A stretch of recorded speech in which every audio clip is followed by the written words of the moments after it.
aussi. C'est ça, parce que quand j'entends des femmes comme Natacha Barth, et puis Pascal Fournier, Laurie Vimin au Québec, il y a un nouveau féminisme. Hein?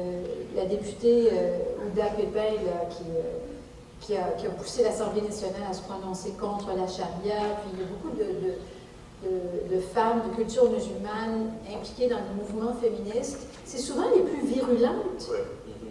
Et c'est un nouveau féminisme, et au Québec, ça a pris des proportions presque cauchemardesques, à mon avis. Là. C'est une sorte et ça s'est développé de la fin des années 1990, où le discours sur la religion était assez tolérant. Ça s'est développé à toute allure dans les années 2000, et c'est devenu, mais foncièrement anti-religieux. Et comme ce sont des femmes, et plurielles, elles se considèrent représentatives, voyez-vous.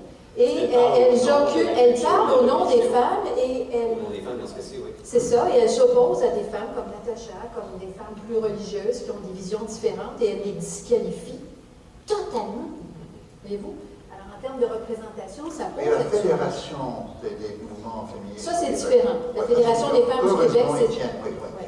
Mais on a eu des discussions très âpres lors de la commission, y compris avec des gens qui ont de poste officiel au gouvernement. On a parlé de ce problème de la motivation. Comment savez-vous de la motivation?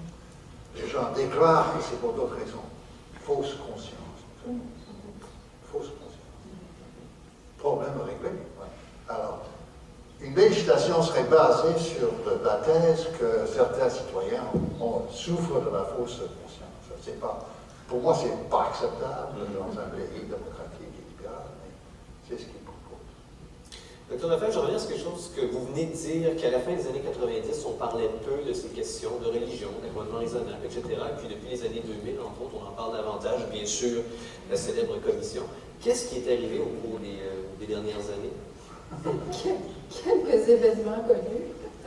Mais est-ce que c'est vraiment... Le plus connu, écoutez, il y en a eu beaucoup, ça dépend des pays aussi, oui. Mais c'est sûr que 2001, septembre 2001, moi je ne sais pas l'expérience de Charles Taylor en philosophie mondialement, Natacha, Laurie, mais moi, avant 2001, des experts sur la religion, dans d'autres disciplines, il y en avait très peu. Puis tout d'un coup, après 2001, là, l'islam est devenu très rentable pour les chercheurs. Et enfin, oui. Et c'est le cas au Québec. Il y a un avant, il y a un après 2001 pour moi, c'est clair. Ça s'est préparé avant, pour toutes sortes de raisons, mais ça a été fulgurant. Ça a basculé. Et je pense que la lecture de Charles Taylor est bonne. C'est-à-dire, c'est plus qu'un fait objectif, c'est une story.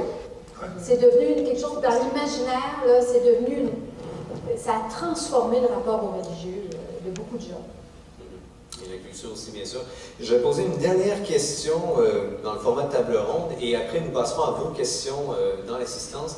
Alors, vous pouvez y penser, si vous voulez poser votre question, je vous invite peut-être, si vous avez déjà votre question en tête, à aller vers l'un ou l'autre des deux micros et puis j'essaierai de regarder qui est arrivé en premier. And the last question I ask before we move on to the audience participation part of the debate, maybe a bit more philosophical. Is the onus on the quote-unquote dominant culture or religion to accommodate, or is it on the minority cultures / religions to ask for accommodation? Professor Butt, I see you had a little reaction to that, so I'll ask you first. Okay. I think it's probably both. I think practically speaking, we have certain broad principles in Canada, and those principles are, laid out in documents such as human rights codes across the country, charters of rights and freedoms, and so they have sort of broad principles in them, like equality, gender equality. But to say that we have gender equality and then to give a fact scenario where there's potentially an issue with gender equality, the charter doesn't tell us how this is going to play out. And so we have to sort of provide the meat, if you like, for how this gets played out. And I think part of it is creating these broad principles that I think we create through negotiation, but I think inevitably, I think the best way of dealing with sort of issues that arise in a diverse society is through negotiation and talking. And when you can't resolve them through talking, So those are the good narratives that we never hear in the media, right? So then they become the bad ones. And usually people go to courts to try and deal with these issues. So it's typically then you've got a situation where a minority group or an individual is seeking some kind of redress. You know, and those situations are important because they resolve a particular situation for that individual, but then the precedent that is created by that situation has an impact on other communities, other individuals in the years to come. I mean, I think, you know, one of the reasons why we keep seeing certain issues coming up over and over again is because we don't necessarily learn the lessons from some of these individual stories. And that's sort of the problem. So that's why we hear about the Kirpan 10 years later, we hear about the Kirpan again. Sometimes we hear about turbans, and then we start hearing about hijabs and niqabs. It's because we haven't learned our lessons. And are courts the best forum to... No, they're not. No. They're absolutely not. But they're you know, they are a mechanism that is available when we can't figure it out for ourselves. All right, on that note, I see we do have quite a few people lined up. We'll start over here. On va commencer de ce côté. Allez-y, je vous demande de parler fort dans le micro, s'il vous plaît. Please talk loudly into the microphone. Et peut-être dire votre nom, state your name, before asking a question. Mon nom est Gérald Pounet. Ma question est la suivante. Moi, je pense que la notion du multiculturalisme a été introduite au Canada anglais pour diluer l'importance du bilinguisme chez nous. Et en faisant ceci, on diminuait ainsi l'importance du français au Canada. Qu'est-ce que vous en pensez? Ok, bon, moi je pourrais répondre à cette question-là. C'est clair que ça a servi de la cause de ce gouvernement fédéral qui ne voulait pas, non pas toucher le bilinguisme, mais le rapport de Bordeaux touchait aussi, parlait aussi de biculturalisme. Ils ne voulaient pas aborder ça. Et le multiculturalisme les a aidés à éviter ça. Mais ce n'est pas là l'origine du mouvement multiculturaliste au Canada. C'est venu de vastes populations de gens qui n'étaient pas de souche anglophone ou anglaise ou irlandaise ou écossaise qui sentaient le moment était venu, surtout que la proportion de la population canada-anglais qui vient des îles britanniques est assez 35% maintenant. Le moment était venu de détrôner cette identité historique comme l'identité normative canadienne-anglaise. Alors, le mouvement serait venu, quelle que soit la situation du Québec, quel que soit ce gouvernement, quelles que soient les opinions de Trudeau, mais c'est vrai que ça a servi aussi, ça a servi à mettre au rencard tout le volet de la commission Dunton qui voulait traiter du biculturalisme canadien, le fait qu'il y a vraiment deux sociétés différentes. Et Trudeau a été toujours contre ça, il a milité contre ça à l'époque de Mich, etc. C'est vrai. Mais il ne faut pas croire, c'est très nombriliste québécois, pardon, que je me dis ça, de croire que quelque chose qui nous a desservi et qui n'a nécessairement été inventé pour nous desservir. On n'est pas si important dans l'univers que ça. Merci, M. Touré.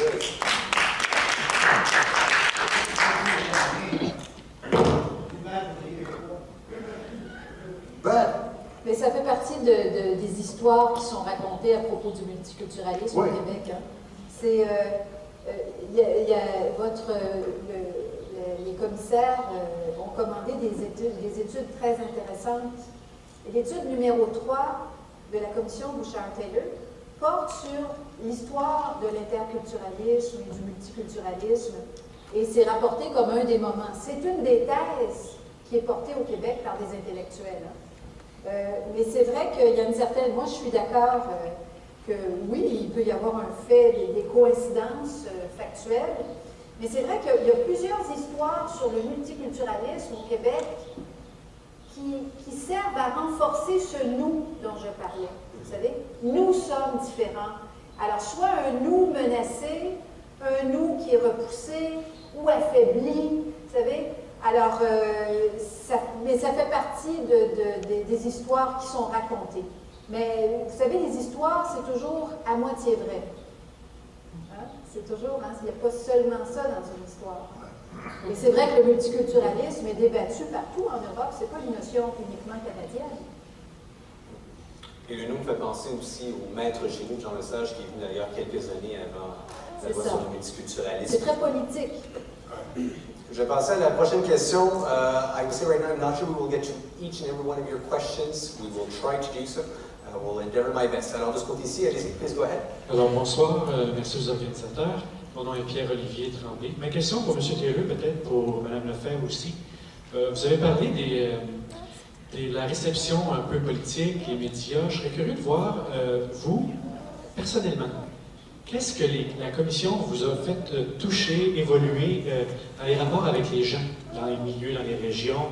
J'aurais voulu d'entendre un petit peu, M. Taylor, qu'est-ce que l'expérience de cette commission-là a transformé? Moi, j'ai lu votre livre magistral là, sur l'âge séculier, et je serais curieux de voir si l'expérience de terrain de cette commission-là a amené des choses nouvelles pour vous. Ah oui, c'était une expérience absolument passionnante. Enfin, je ne sais pas si le rapport va faire du bien pour l'univers, mais la consultation m'a fait beaucoup de bien. J'ai vraiment...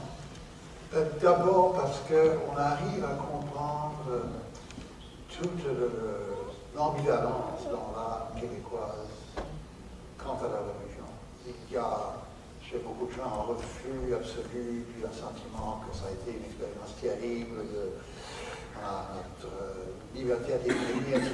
Mais sur le plan identitaire, il y a quand même un attachement profond à cette histoire. Alors ça crée une ambivalence que autrement j'aurais jamais compris. Il fallait entendre des dizaines, vingtaines d'individus qui s'exprimaient de façon toujours un peu différente, mais dans le même sens, pour qu'on saisisse vraiment les cordes qui vibrent là-dedans. Et j'aurais jamais vu ça si je m'étais assis chez moi en lisant des rapports de journaux ou des sondages. Ça a été pour moi une expérience très précieuse. Vous savez ce que je disais peut-être un peu plus tôt, que des fois, il faut demander aux gens ce qu'ils en pensent, vraiment sur le terrain. Prochaine question de votre côté, please go ahead. Good evening. Thank you very much for your presentations, which I found very enriching. And my name is Cecil Chabot. Before I get to my question, just to plug in case there are journalists in the room, CBC had a great documentary series called The Eighth Fire, which is looking at Aboriginal, non-Aboriginal history and reconciliation. Great series, a real comedic presence on the part of the host. And I think in terms of positive stories on reasonable accommodation, there's a model to follow there. So, if there's journalists in the room. So the question, there's a court case, I think the Supreme Court is deciding on this tomorrow, and it has to do with the right of parents in Quebec to have their children withdrawn from the course of religion and ethics. And this is a case brought forward by parents. There was a case brought forward by Loyola High School in Montreal. And I think it was the Superior Court of Quebec already ruled on that. And in that ruling, they said that to not allow Loyola College, which has already been teaching religions of the world courses for a long time, but it is a Catholic school and they're teaching it from that perspective. To not allow them to continue to do that, to impose a relativistic point of view on the study of religion, would be totalitarian. I think these were the words translated from. Anyhow, the question that I want to raise or really seek comments on is there, there's certainly the New Québécois is one that's being very much debated, but within that, those who want to sort of put their stamp on what that new is going to be are those who have what you could call a religion of secularism. So in the name of tolerance, are those secular religion, are those who belong to this religion of secularism seeking to impose that here? Is that what the Superior Court was getting at? What do you think about that?